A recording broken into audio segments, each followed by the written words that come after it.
Hello students, आप सभी का हमारे यूट्यूब चैनल में हार्दिक स्वागत है। आज के इस वीडियो में बात करने वाले हैं, जैसा कि आप लोगों को देखने को मिल ही गया होगा, लिखा हुआ है सेमेस्टर एग्जाम में अच्छे मार्क्स कैसे लाएं। तो देखो, इस वीडियो में आप लोगों की हेल्प होने वाली है, साथ में ही आप लोगों को अच्छी अच्छी ट्रिक जानने को मिलेगी। छोटी छोटी चीजें हैं जो आप लोगों को ध्यान रखनी होती है कि कैसे क्या करना होता है, कितने पेज की कॉपी में कितने पेज आपको लिखने हैं, बड़े क्वेश्चन पहले करना है या छोटे क्वेश्चन पहले करना है, क्वेश्चन कैसे लिखना होता है कॉपी में वो भी मैं बताने वाला हूं। साथ में ही आपको ऐसी छोटी छोटी ट्रिक दूंगा जो कि आप लोगों के बहुत ही काम की साबित होने वाली है, यानी कि आप लोगों के अच्छे मार्क्स गेन करने में बहुत ही इंपॉर्टेंट भूमिका ये वीडियो निभाने वाली है। तो आप लोग वीडियो पूरा देखना, और अगर आप चैनल पर नए हैं तो चैनल को सब्सक्राइब जरूर कर लीजिएगा, वीडियो को लाइक और बेल आइकन जरूर दबा लीजिएगा। तो चलिए, जैसा कि आप लोगों ने देख ही लिया, आप सभी के अब सेमेस्टर एग्जाम स्टार्ट हो चुके हैं। तो सेमेस्टर एग्जाम में आपको अच्छे मार्क्स कैसे लाने हैं, पॉइंट टू पॉइंट एक एक चीज पर अपन डिस्कस करेंगे, ठीक है। तो आप ना वीडियो पूरा देखना, आधा अधूरा वीडियो देखकर आप लोग कमेंट करेंगे तो अच्छी बात बिल्कुल नहीं है। जैसा कि मैं हर वीडियो में कहता हूं कि वीडियो पूरा देखेंगे तो पूरी जानकारी आपको मिलेगी। टेलीग्राम चैनल भी आप लोग ज्वाइन कर सकते हैं, और साथ में ही आप लोगों को बता दूं, केमिस्ट्री बाय चेतन सर नाम से एक चैनल है, केमिस्ट्री बाय चेतन सर नाम से अगर आप जो है यूट्यूब पर सर्च मारेंगे तो, या फिर लिंक डिस्क्रिप्शन में मिल जाएगा, उस चैनल को भी आप लोग सब्सक्राइब जरूर कर लेना। चलिए आज की वीडियो पर आते हैं, मुद्दे पर आते हैं, अपने टॉपिक पर आते हैं, ठीक है। देखो, सेमेस्टर एग्जाम जैसा कि आप सभी को पता है, सेमेस्टर एग्जाम में काफी स्टूडेंट्स के बैक आती है, फेल हो जाते हैं, बहुत सारी चीजें हैं। तो रिवलेशन वगैरह आप लोग कराते हैं, फिर भी आपके मार्क्स बढ़ भी सकते हैं, नहीं भी बढ़ते हैं, ठीक है ना। मैटर करता है आपने क्या लिखा है। अगर आपको ज्यादा डाउट होता है तो आप आरटीआई के तहत अपनी कॉपी भी मंगा सकते हैं, विद पेरेंट्स भी और विदाउट पेरेंट्स भी आप लोग अपनी कॉपी देख सकते हैं। ये नया नियम है, यूनिवर्सिटी ने निकाला है, उसकी वीडियो का लिंक भी आपको डिस्क्रिप्शन में मिल जाएगा, तो आप वो भी देख सकते हैं। चलिए अब हम बात करते हैं। सबसे पहले आप लोगों को सेमेस्टर एग्जाम की कॉपी में कितने पेज लिखने हैं इस पर बात करते हैं। तो सबसे पहले हम बात करेंगे पेज की, फिर लिखने की बात करेंगे, कितने पेज आपको लिखने हैं, है ना। तो जैसा कि सेमेस्टर वाले स्टूडेंट हो या फिर ईयरली एग्जाम पैटर्न पर अगर आप एग्जाम देते हैं तो सेम चीजें हैं, ज्यादा कोई डिफरेंस नहीं है। सेमेस्टर में बस यही होता है कि एक साल में 2 बार पेपर लगेंगे, और ईयरली में ये होता है कि एक साल में एक बार ही आपका पेपर लगता है, बस इतनी सी बात है। अब देखो, लिखने का तरीका सब यूनिवर्सिटी के लिए सेम है, और सभी में सब लगभग सेम ही चलता है। देखो यहाँ पर पेज आपके आते हैं, ज्यादातर स्टूडेंट्स के जो है 35 पेज की कॉपी आप लोगों को देखने को मिलती है। 35 पेज में से मैं आप लोगों को अगर सलाह दूं, बीए वाले जो स्टूडेंट हैं कम से कम वो आराम से 30 प्लस पेज यहाँ पर लिख सकते हैं। बीए वाले हो सकते हैं, बीएससी वाले हो सकते हैं, या बीकॉम वाले भी आप हो सकते हो, तो आराम से आप लोग 30 प्लस पेज लिख सकते हो, कोई दिक्कत नहीं है। 3 घंटे खूब होते हैं, 3 घंटे यार, 3 घंटे खूब होते हैं, तो उस हिसाब से आप लोग जो है 30 प्लस पेज आप लिख सकते हैं। ऐसा भी नहीं कह रहा हूं कि 35 के 35 पेज ही आप लोगों को लिखना है। अगर आप ज्यादा लिखते हैं तो फिर एग्जामिनर भी कंफ्यूज हो सकता है कि आपको इतना कैसे आता है। एग्जामिनर ही सोच सकता है कि इतना तो मेरे को ही नहीं आता, इसको कैसे 35 पेज इसने भर दिए, है ना। तो ये एक डाउट हो जाता है, इसलिए आप लोग 30 प्लस पेज भरें, यानी कि 31-32 के आसपास आप लोग भर सकते हैं। बाकी आपको लिखने का तरीका आना चाहिए, वो भी मैं इस वीडियो में कवर कर दूंगा सारी चीजें, है ना। अब आप लोग सोच रहे होंगे कि सर पेज भरने से थोड़ी ना एग्जाम में नंबर आते हैं। देखो, यूनिवर्सिटी का मतलब क्या होता है, यूनिवर्सिटी एग्जाम का मतलब क्या होता है, रिटन एग्जाम का मतलब क्या होता है, वो पहले आप लोगों को पता होना चाहिए। देखो, बीए, बीएससी, बीकॉम और एमए, एमएससी, एमकॉम, या फिर जितने भी अदर कोर्स होते हैं, एमकॉम या फिर बीएड वाले जो कोर्स हैं, ठीक है, एमएससी हो गए यहाँ पर, या फिर बीएड वाले जो कोर्स हो गए, इन सभी में आप आराम से अच्छे खासे, बीएड में तो स्पेशल तौर पर आप पूरी कॉपी भर सकते हो, 30-35 पेज आराम से, 30 में मतलब पेज तो आराम से 3 घंटे में लिख सकते हो बीएड वाले पेपरों में। तो इसमें कोई ऐसा विशेष होता नहीं है, नॉर्मल आपका जो है नॉर्मल रिलेटेड क्वेश्चन ही पूछे जाते हैं, किशोरावस्था, मनोविज्ञान, है ना, ये नॉर्मल बाल्यावस्था, ये सारी चीजें आती है। तो बीएड का पेपर ओनली कॉफी लिखने का होता है, पर तरीके से लिखने का होता है। ऐसा नहीं आप कुछ भी लिखेंगे तो पास कर देंगे, ऐसा नहीं है। बीएड में भी स्टूडेंट फेल होते हैं, बेक आती है, ध्यान रखना। अब अगर हम बात करें आपके यूनिवर्सिटी एग्जाम पैटर्न या यूनिवर्सिटी की कॉपी कैसे लिखते हैं, देखो रिटन एग्जाम यानी कि लिखने के जो एग्जाम होते हैं वो पेज भरने पर आधारित होते हैं, पॉइंट बनाकर लिखने पर आधारित होते हैं, और बड़े क्वेश्चनों को बड़े क्वेश्चन के हिसाब से, छोटे क्वेश्चन को छोटे क्वेश्चन के हिसाब से, टाइम का विशेष ध्यान रखते हुए आप लोगों को ये सारी चीजें करनी होती है। तो पहले तो सबसे पहले अपन ने बात की पेज की, तो पेज भरना एक कला है, वो भी कला मैं आप लोगों को इस वीडियो में ही बता दूंगा, सारी कला कैसे क्या करना होता है।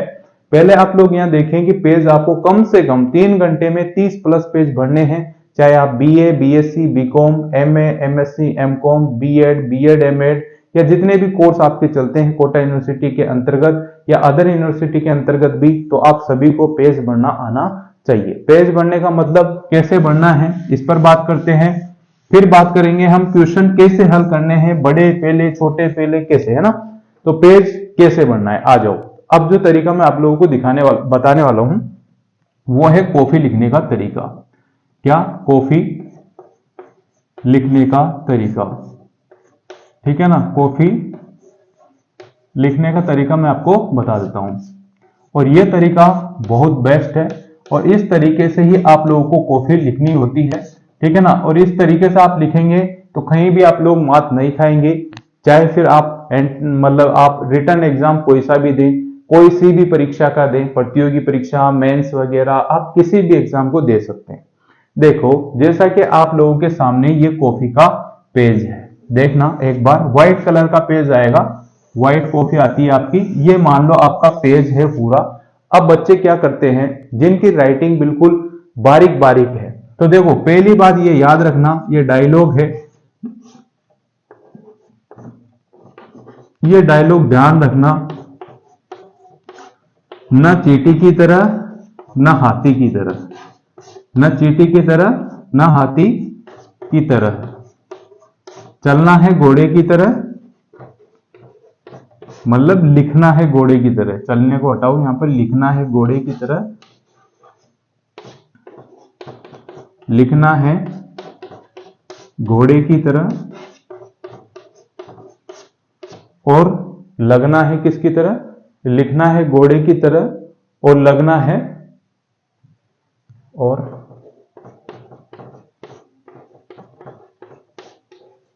लगना है सुंदरी की तरह, ठीक है। अब इसका मतलब समझो, ये इसलिए डायलॉग मैंने लिखा है क्योंकि ये बहुत ही फायदेमंद रहेगा। आप सोच रहे होंगे ये डायलॉग क्या ही फायदेमंद रहेगा, पर देखो इसकी कला मैं आपको बताता हूं।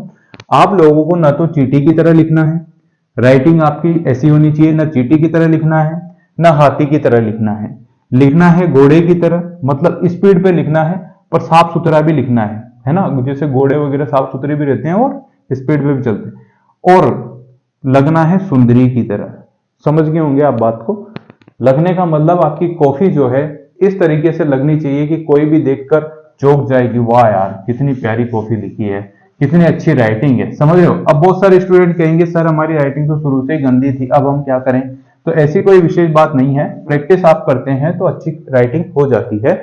अब जैसी भी राइटिंग है चलो कोई बात नहीं, पर आपको समझ में आ गया होगा कि बिल्कुल चींटी की तरह भी नहीं लिखना है तो हाथी की तरह भी नहीं लिखना है, एक मीडियम लैंग्वेज में आपको लिखना है। जैसा मैं लिख रहा हूं ऐसा भी आप लोग लिखेंगे तो काफी अच्छे मार्क्स बन जाएंगे। ये कॉफी आपकी 30 पेज की या 35 पेज की कॉपी है, तो 30 प्लस पेज 3 घंटे के अंतर्गत भरने हैं, ये बात क्लियर हो गई है। अब ये पेज आपके सामने है, इसमें भी आप लोग देखेंगे एक पेज तो आपका फ्रंट पर रहेगा, फिर दूसरी बार में जब आप पेज ओपन करेंगे तो आपके सामने कुछ इस प्रकार के पेज ओपन हो जाएंगे। तो पहला पेज आप लोग ये मान सकते हैं कि ये पहला पेज है, ठीक है ना। पहले पेज में आपको रोल नंबर, नाम और ओएम वो गोले वोले ये भरने, आजकल नई स्कीम आ गई तो वो भरना पूरी कॉपी की होती है। अब उसके बाद आप अगला पेज खोलेंगे, अगर उसमें जगह बचती है तो वहां भी आप क्वेश्चन कर सकते हैं, अगर नहीं बचती है तो अगला पेज ओपन करेंगे, है ना।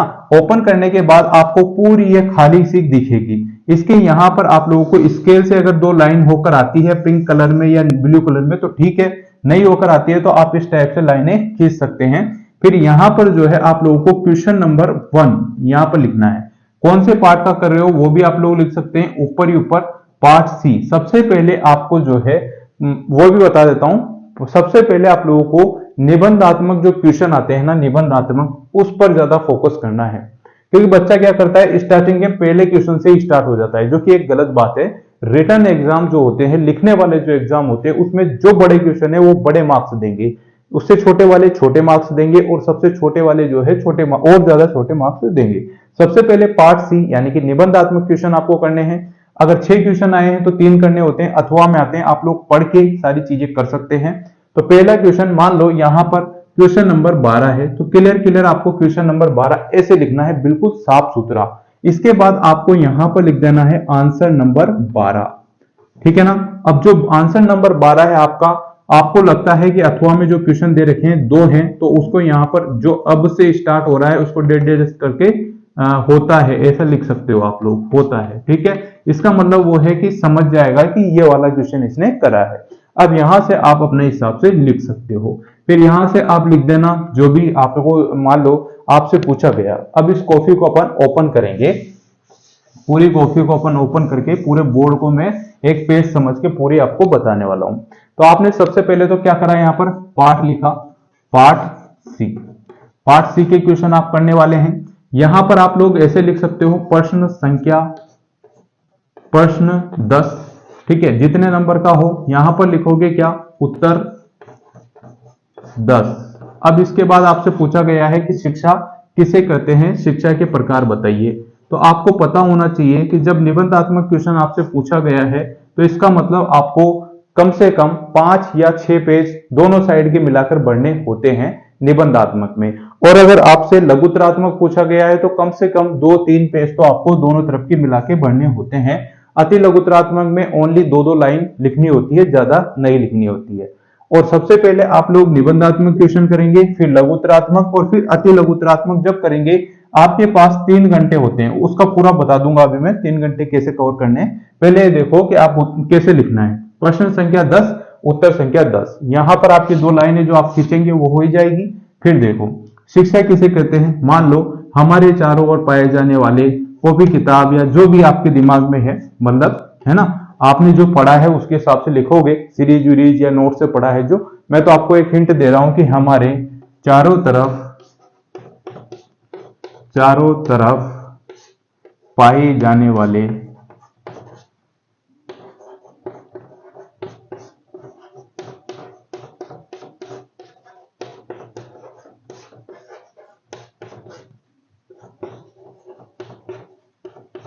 अब देखना, यहां पर एक चीज बताऊंगा मैं आपको। अब देखो, जैसे आप लोगों से यहां पर शिक्षा के बारे में आपने लिख दिया, ठीक है ना, तो यहां पर शिक्षा आपने लिखी है, तो इसके नीचे यहां पर आपको स्केल से ऐसे 2 अंडरलाइन कर देंगे। ये कब करनी है, जब आपको लास्ट में टाइम मिले तब, है ना। अदरवाइज आप लोगों को बीच में टाइम मिल जाए तो आप लोग लिखें, यहां पर ये शिक्षा है तो इसको इस टाइप से आप लोग अंडरलाइन करेंगे स्केल से। तो उसे जो भी कॉपी चेक करने वाले टीचर हैं उन्हें लगेगा कि बच्चे ने एक नोट्स की तरफ पूरी चीजें कवर की है। और जब भी कोई भी RAS IAS मेंस के एग्जाम देते हैं तो इसी तरीके से कॉपी को लिखते हैं, तभी उनके बहुत अच्छे अच्छे मार्क्स आपने देखे होंगे। अब जैसे आपसे शिक्षा से संबंधित पूछ लिया तो आप शिक्षा के बारे में 1-2 लाइन और लिख दो, ठीक है। जैसे शिक्षा सिक प्लस धातु से बना हुआ है,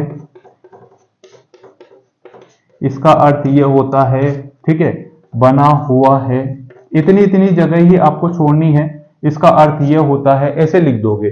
और गैप देखो, इतना गैप आपको रखना होगा, है ना, ज्यादा भी नहीं कम भी नहीं, नॉर्मल आप लोग लिखते चलेंगे तो आपका काम आसान हो जाएगा। अब जैसे आपने ये चीज लिखी, आपका एक पेज भर गया मान लो, फिर उसके बाद आपको क्या है, आपको पता होना चाहिए कि शिक्षा से ज्यादा आपके है नहीं चीजें। मान लो क्वेश्चन में आपने पढ़ा हो जहां पर छोटा ही लिखा रहा हो, तो अब आपको यहां पर क्या लिखना है, शिक्षा की परिभाषा विभिन्न वैज्ञानिकों के अनुसार, शिक्षा की परिभाषा विभिन्न वैज्ञानिकों के अनुसार, ऐसे लिख देना। फिर यहां पर ऐसे करके आप लोग पहला वैज्ञानिक क्रो एंड क्रो के अनुसार, क्रो और क्रो के अनुसार, ठीक है। फिर यहां पर लिख दोगे जीन प्याजे के अनुसार, इसके बारे में लिख देना 2-3 लाइन कि जी इसने ये कहा, ठीक। उसके बाद दूसरे लिख देना जीन प्याजे के अनुसार, फिर तीसरे लिख देना जो भी है। नहीं भी आता है तो आप लोग अपने विवेक से, अपने दिमाग से खुद भी लिख सकते हो, ऐसी बात नहीं है।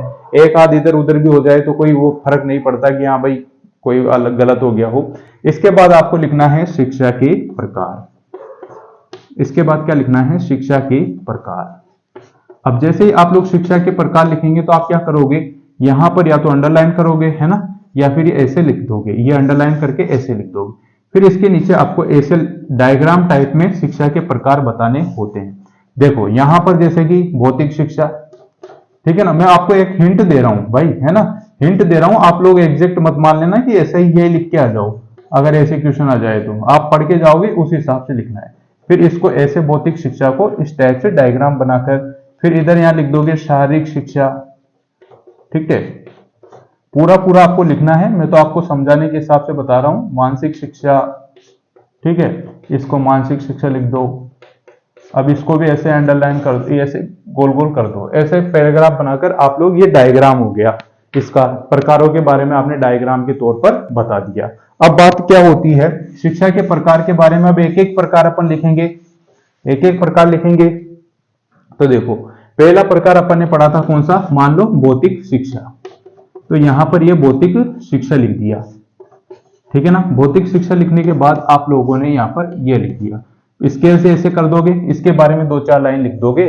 भौतिक शिक्षा हमारे बाहर से जो भी ज्ञान दिया जाता है, जो भी पढ़ाया जाता है, उसे भौतिक शिक्षा कहते हैं। फिर दूसरे पे जो है मानसिक शिक्षा, जो शारीरिक शिक्षा, फिर ऐसे तीन चार करके लिख देना है आपको। फिर सभी के बारे में लिख देना है शिक्षा का महत्व।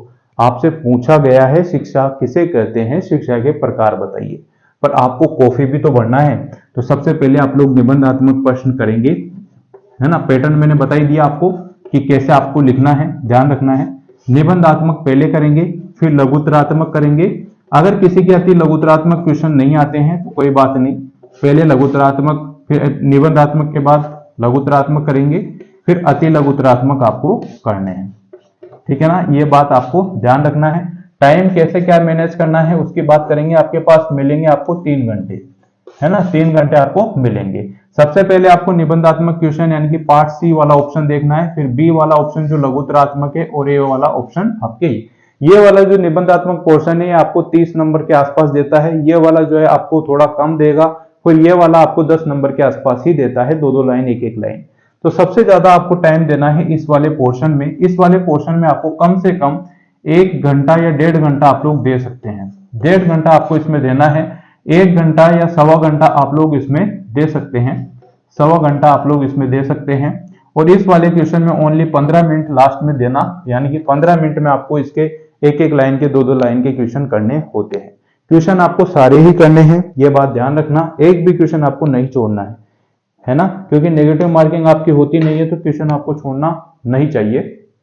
इस टाइप से जब आप लोग पूरी कॉपी लिख देंगे, ठीक है, इस टाइप से आपने मान लो 30 प्लस पेज भर दिए, या जितना भी आपको बढ़ना चाहिए था उतने बढ़ दिए, ठीक है ना। और निबंधात्मक जो प्रश्न करोगे उसमें आप लोगों को 5 या 6 पेज भरने हैं, दोनों तरफ के मिला के। लघुत्तरात्मक में आप लोगों को 2 या 3, और अगर आपकी स्पीड अच्छी है तो आप और भी लिख सकते हैं। बाकी निबंधात्मक में 20 वर्ड ही लिखना होता है, सॉरी, अति लघुत्तरात्मक में 20 शब्द ही लिखने होते हैं, यानी कि 1 या 2 लाइन, बस, इससे ज्यादा नहीं। तो ये पेज की संख्या भी आप लोगों को पता चल गई कैसे क्या करना है, ठीक है ना। अब देखो आपकी राइटिंग जितनी साफ सुथरी होगी उतने अच्छे मार्क्स है। आपने जितना पॉइंट बनाकर लिखा है, अंडरलाइन करके लिखा है, हैशटैग लगाई है, जहां जो जो चीज पैराग्राफ चेंज हो रहा है तो पैराग्राफ चेंज करा है, तो अगर आप ऐसे करेंगे तो आपके अच्छे मार्क्स बनना तय है। आप सोच रहे होंगे कि ये चीजें क्या मैटर करती है, मैटर सारी ही चीजें करती है, ये याद रखना, ठीक है ना। अब हम बात कर लेते हैं, जैसे ही आपकी पूरी कॉपी लिखने में आ गई, ये पूरी कॉपी है, ये आपने लिख दी, ठीक है, दोनों पेज इसके भर गए। अब आपने यहाँ पर 30 पेज भरे हैं, 35 पेज की कॉपी है। तो जब भी आपकी कॉपी भरने में आ जाती है तो आप लोग द एंड यहाँ पर ऐसे लिख सकते हैं। इसके बाद आप पीछे कुछ भी नहीं लिखना है आपको, यानी कि आपका जो है पेपर सोल्व आउट हो गया, पूरा पेपर आपने कर लिया। द एंड आप लिख देंगे तो काफी कॉपी जो है बहुत अच्छी लगती है, अच्छी लगेगी। और अगर आपको क्वेश्चन नहीं आ रहे हैं, मान लो बहुत सारे स्टूडेंट ऐसे भी होंगे जिनके दिमाग में ये भी चल रहा होगा कि सर हमें तो क्वेश्चन आ ही नहीं रहे, फिर क्या करें। तो जैसे अभी आपसे पूछा मनोविज्ञान किसे कहते हैं, तो मनोविज्ञान आपको आ ही नहीं रहा, पर आपको छोड़ना तो है ही नहीं, तो आप मनोविज्ञान से संबंधित आपके मन से भी लिख सकते हो। जैसे मनोविज्ञान का अर्थ ये होता है, मन का विज्ञान मनोविज्ञान कहलाता है। मन की परिभाषा इस वैज्ञानिक ने ये दी, ठीक है, तो 2-3 पेज ऐसे भर जाएंगे। फिर उसके बाद लिख दो मनोविज्ञान का हमारे दैनिक जीवन में उपयोग, लिख दो जो भी है। फिर उसके बाद मनोविज्ञान के प्रकार जो भी है बना दो, लिख दो अपने हिसाब से, ठीक है। ऐसे आप लोग लिख सकते हैं तो कॉफी अच्छे से बढ़ने में आ जाएगी। कॉफी बढ़ते टाइम विशेष तौर पर यह ध्यान जरूर रखिएगा, आप लोग किसी भी प्रकार की कोई भी काटापीसी ना करें। अगर आपको लगता है कि मैंने गलत लिख दिया है तो भी घबराने वाली बात नहीं है, थोड़ा बहुत उलट-फेर करके उसको उसको काटापीसी यूं नहीं करना है, यूं यूं यूं, कोई यूं कर देता है, कोई यूं काट देता है, तो फिर उससे आपके नेगेटिव इफेक्ट पड़ता है। आपके जो मार्क्स आने चाहिए थे वो मार्क्स नहीं मिलते हैं। गलत करोगे, ऐसे करोगे तो आपको इश्यू आपको खुद को ही होगा, कम मार्क्स मिलेंगे, ठीक है। अब ज्यादातर देखो स्टूडेंट्स करता क्या है, गलतियां क्या नहीं करनी है आपको उस पर ध्यान देना। देखो जब भी आप लोग एग्जाम की कॉपी लिखते हैं तो सबसे बड़ी बात यह होती है कि जैसे ही पेपर आपके हाथ में आता है तो आप देखते हैं कि मुझे तो ये भी आ गया, ये भी आ गया, ये भी आ गया, और फिर होपलेस होकर आप लोगों को जो आ रहे रहते हैं वो भी नहीं आते। फिर आने के बाद आप लोग रट उठा के आते हैं, ठीक है। स्पेशल तौर पर जो 12वीं बोर्ड पास करके आए हैं, जो पहली बार सेमेस्टर एग्जाम दे रहे हैं, तो वो स्टूडेंट क्या करते हैं, थोड़ी देर में वो सारी चीजें भूल जाते हैं। फिर वो पहला अक्षर ढूंढते हैं कि पहला अक्षर क्या था। अगर पहला अक्षर याद आ गया तो पूरा रट्टा ऐसा कैसे छाप देते हैं, अगर नहीं याद आया तो फिर दिक्कत होती है। तो ये ध्यान रखना, यूनिवर्सिटी की कॉपी में जब भी आप लिखते हैं तो आप लोग चीजें भूल जाएंगे, ये फिक्स है। तो आप अपने मन से ही लिखना, जैसे अभी मैंने आपको शिक्षा के बारे में बताया वैसे ही आप अपने मन से लिख सकते हैं। जहां सीरीज में आपकी 10 लाइन में पूरा पेज भर रहा था, ठीक है, यहां पर आप 2 लाइन में भी काम चला सकते हो, कोई दिक्कत नहीं है। बस आपको पेज अच्छे से भरने हैं और सारी चीजें याद होनी चाहिए। बहुत सारे स्टूडेंट ने क्या करा है इस बार, फेल होने के रीजन मैं बताता हूं आपको क्या क्या कर रहे थे। बहुत सारे स्टूडेंट इतने महान हैं, हालांकि मैं कहना नहीं चाहता पर बता देता हूं। प्रश्न पूछा गया है विज्ञान किसे कहते हैं, विज्ञान के प्रकार बताओ, या कुछ भी चीज पूछ ली, बाल्यावस्था किसे कहते हैं, बाल्यावस्था के प्रकार बताओ। तो अनावश्यक चीजें आपको नहीं लिखनी है, जो उससे रिलेटेड ही नहीं है आप लोग लिखोगे। कोई गालियां लिख रहा है, कोई गाने लिख रहा है, कोई क्या लिख रहा है, तो आपके ऊपर कोई भी केस भी हो सकता है। इन फ्यूचर आपको डिबार कर सकते हैं, आप यूनिवर्सिटी एग्जाम में नहीं बैठ सकते हैं। बहुत सारे स्टूडेंट इतने महान है कि पेपर के नीचे मोबाइल नंबर लिख के अपना जो है पैसे वैसे रख के आ जाते हैं। तो ये सब गंदी बातें, ये सब आपको नहीं करनी है, इन चीजों से बचना है। क्योंकि अगर आप ऐसा करते हो तो भविष्य में आपको एग्जाम देने से वंचित रखा जा सकता है, हो सकता है आप पर कोई कार्रवाई हो जाए। तो ये चीजें आपको ध्यान रखना है, ये नहीं करना है। बाकी आप लोग कॉफी भरेंगे, कॉफी के निबंधात्मक प्रश्न पहले करेंगे, फिर उसके बाद दूसरे प्रश्न छोटे छोटे करेंगे। अति लघुतरात्मक पर ज्यादा फोकस नहीं करेंगे, बाद में आपको 15 मिनट 20 मिनट में ही वो चीजें करनी है ना, ज्यादा वो नहीं करना है। अति लघुतरात्मक में सबसे ज्यादा फोकस है निबंधात्मक पे, निबंधात्मक में ही आप लोगों को अच्छे मार्क्स मिलेंगे, वो आपको पास करा देगा। फिर उसके बाद लघुतरात्मक जो क्वेश्चन है वो आपकी परसेंटेज कवर कर देंगे। तो इस हिसाब से आप लोग ध्यान रखना। बैक जिसके आ जाती है घबराना नहीं है, ऐसा नहीं है कि बैक आ गई तो भाई कुछ ही नहीं होगा, आराम से बैक पास आउट हो जाती है, कोई इश्यू नहीं है। वो आपके ऊपर डिपेंड करता है कि आप पढ़ रहे हैं नहीं पढ़ रहे हैं। सीरीज मिलती है मार्केट में, उसमें 5 साल के प्रीवियस ईयर की क्वेश्चन रिपीटेड क्वेश्चन आते हैं। या फिर आप कोटा यूनिवर्सिटी की साइट से सिलेबस डाउनलोड कर लो, सिलेबस में जो लिखा रहा है वही लाइनें आपसे पूछी जाती है, बस यही इंपॉर्टेंट क्वेश्चन भी होते हैं। वो मैं आप लोगों के लिए वीडियो नहीं बना पा रहा हूँ, इसलिए मैं नहीं बता पाता हूँ वो चीज की इंपॉर्टेंट क्वेश्चन वाली, जल्दी आप लोगों को पता चल जाएगा। बाकी कॉफी लिखने का तरीका, अच्छे मार्क्स लाने का तरीका आपको बता दिया, एक एक चीज क्या क्या गलती आपको नहीं करनी है, कैसे लिखना है। बहुत सारे स्टूडेंट ऐसे होते हैं जो ब्लू ब्लैक सारे पेन लेके जाते हैं, जो कि गलत बात है। ओनली ब्लू पेन से ही आपको कॉपी लिखनी चाहिए, अदरवाइज आप लोग यूज ज्यादा पेनों का नहीं करें, है ना। ज्यादा शौकीन हो तो ब्लैक पेन ब्लू पेन का इस्तेमाल कर ले, बाकी ज्यादा नहीं करें। क्योंकि एक बार आप पेन यूज करते हो, फिर उसको रखते हो, फिर वापस यूज करते हो, तो 3 घंटे हैं और कॉफी भरनी रहती है आपको। तो ये ध्यान रखना, एक ही पेन का यूज करें, स्केल का यूज करें, ताकि लाइन वाइन खींचने में ये सारी चीजें आपको विशेष तौर पर ध्यान रखनी होगी। बाकी उम्मीद करता हूँ वीडियो आप लोगों को अच्छी लगी होगी, और उम्मीद भी है कि आप लोगों की इससे हेल्प ही होगी, आपके अच्छे मार्क्स प्राप्त करने में काफी सहायता मिलेगी। तो जरूर आप लोग देख के जाइएगा, चाहे आप बीएससी के स्टूडेंट हो यानी कि यूजी पीजी वाले स्टूडेंट हो, या बीएड वाले स्टूडेंट हो। बीएड वालों को तो विशेष ध्यान रखना है कि कॉफी अपने मन से लिखने की कोशिश किया करो। रट के जाने के बाद अगर आप कॉफी ऐसी कैसी लिखते हैं तो कम मार्क्स आएंगे। टीप कर आप लोग लिखेंगे, सीरीज का हूबहू लिखेंगे तो कम मार्क्स आएंगे। आप अपने मन से लिखोगे, उसी चीज को पढ़ के आओ, पहले तो सीरीज से या नोट से पढ़ के आ जाओ, फिर उसी चीज को अपने मन से, अपने विवेक से उस चीज को अपने हिसाब से लिखो, पॉइंट बनाकर लिखो, नोट्स टाइप में लिखो, अच्छे साफ सुथरी कॉपी में लिखो। ठीक है, तो यही कुछ जानकारी थी। उम्मीद करता हूँ वीडियो आपको अच्छी लगी होगी। फिर भी अगर आपको कुछ चीज समझ में नहीं आती है तो टेलीग्राम, इंस्टाग्राम पर आप लोग ज्वाइन कर सकते हैं और साथ में ही कमेंट सेक्शन में भी लिख सकते हैं। पर वीडियो पूरी देखने के बाद ही आप लोग कमेंट करेंगे तो अच्छा लगेगा। अगर वीडियो अच्छी लगी हो तो आप अच्छे अच्छे कमेंट किया करो। ठीक है ना। Thank you so much. Video अच्छी लगी हो तो like, comment, share and subscribe.